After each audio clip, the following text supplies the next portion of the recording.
تقوی صاحب، ابھی جو آپ ایرانین ٹی وی پریزنٹر کو آپ دیکھ رہے تھے، بہت بھاوک وہ ہو گئے آیت اللہ علی خامنئی کی موت کی پشٹی جب وہ کر رہے تھے، خبر اس وقت یہاں پر وہ دے رہے تھے. کیا آپ بتا سکتے جو کہ وہ فارسی میں عربی میں اس وقت وہاں پر اس وقت بول رہے تھے، کیا ان کی طرف سے کہا گیا؟ Please can you explain. جی، بسم اللہ الرحمن الرحیم. دیکھیے، ایران کے لیے یہ ایک انتہائی افسوسناک اور غم انگیز خبر ہے کہ جس نے پوری ملت ایران کو جو ہے وہ جھنجھوڑ دیا تھا. اس موقع کے اوپر رہبر انقلاب آقا خامنئی رحمۃ اللہ علیہ کی وفات کے اوپر وہ یہی بیان کر رہے تھے کہ وہ آرزو شہادت رکھنے والے شخصیت تھے. وہ ایک عظیم مقصد کی خاطر، اسلام کے تحفظ کی خاطر اور ملک کی سالمیت کے لیے، ملک کے وقار کے لیے جو ہے وہ اب تک زندگی گزار رہے تھے. شہادت کو وہ اپنی میراث سمجھتے تھے اور اس طرح کی باتیں جو ہے وہ آقا خامنئی رحمۃ اللہ علیہ کے سلسلے میں بیان کر رہے تھے. اور جیسا کہ بہرحال خبریں سننے میں آئی ہیں کہ اس وقت پورے ایران کے اندر ایک غم کا اور ایک شوق کا ماحول جو ہے وہ پھیلا ہوا ہے. مزارات مقدسہ مثلا قم اور مشہد میں لوگوں کی ایک بہت بڑی بھیڑ ہے کہ جو نعرے لگاتی ہوئی گھروں سے نکل رہی ہے اور انقلاب کی حمایت کے اندر نعرے لگا رہی ہے. بہرحال اس وقت کی صورتحال کو دیکھتے ہوئے یہی محسوس ہوتا ہے کہ انقلاب ایران اور مزید تقویت جو ہے وہ آپ کی شہادت سے پائے گا. اور اس انقلاب کو جس طرح سے امریکہ یا اسرائیل تصور کر رہے ہیں کہ وہ اس تحریک کو، اس انقلاب کو ختم کر دیں گے، میں نہیں سمجھتا کہ یہ کام ان کے امکان کے اندر ہے.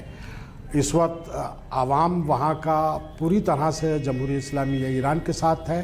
وہ چند شرپسند عناصر تھے کہ جنہوں نے اس سے پہلے بے روزگاری اور مہنگائی کا بہانہ بنا کے جو ہے وہ سڑکوں کے اوپر نکلے تھے اور تشدد انہوں نے کیا تھا. بہرحال اس وقت ملت ایران جو ہے وہ ایک ہے اور پوری طرح سے انقلاب کی حمایت کے اندر اتری ہوئی ہے.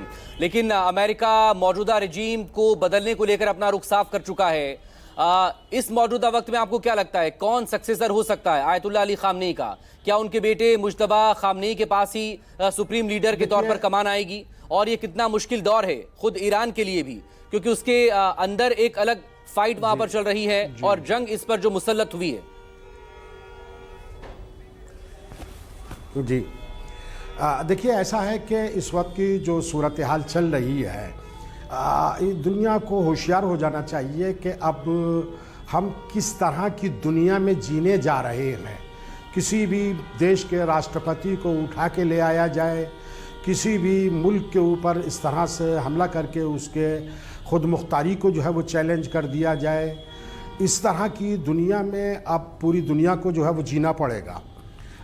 اس وقت ضرورت اس بات کی ہے کہ ان رجحانات کی طرف، اس طرح کی کوششوں کی طرف یو این جو ہے وہ ایکٹیو ہو اور پوری دنیا کے ممالک سنجیدگی کے ساتھ جو ہے وہ سوچیں کہ کیا ہم ایسی دنیا کے اندر جینے کے لیے آمادہ ہیں؟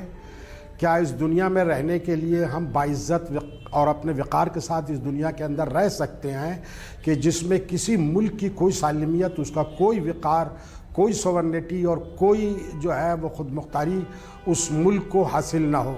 فیصلے جو ہے وہ 2 ملکوں یا 3 ملکوں یا چند ملکوں کے ہاتھوں میں ہوں اور وہی پوری دنیا کو اپنے اشاروں کے اوپر نچائیں. کیا دنیا اس بات کے لیے تیار ہے؟ یہ آج ایران ہے، کل کو جو ہے وہ اور دوسرے ممالک بھی، ترکیہ بھی ہو سکتا ہے، اس کے بعد سعودی عرب بھی ہو سکتا ہے، کوئی بھی دیش ہو سکتا ہے. اسرائیل کے عزائم، اسرائیل کے ارادے جو ہے وہ نیک نہیں ہیں. یہ ایک ایک کر کے سب کا نمبر آئے گا اور اس طرح سے دنیا کے امن و سلامتی کو برباد کرنے کی کوشش کے خلاف جو ہے وہ اس وقت جو ہے ہر سنجیدہ آدمی کو جو ہے وہ آگے آنا چاہیے اور ان رجحانات کی مذمت کرنی چاہیے. کیا ایران اس لڑائی میں پوری طرح سے کہہ سکتا ہوں تقی صاحب، کیا اس لڑائی میں ایران پوری طرح سے اکیلا پڑ گیا؟ نہ مڈل ایسٹ سے باقی اور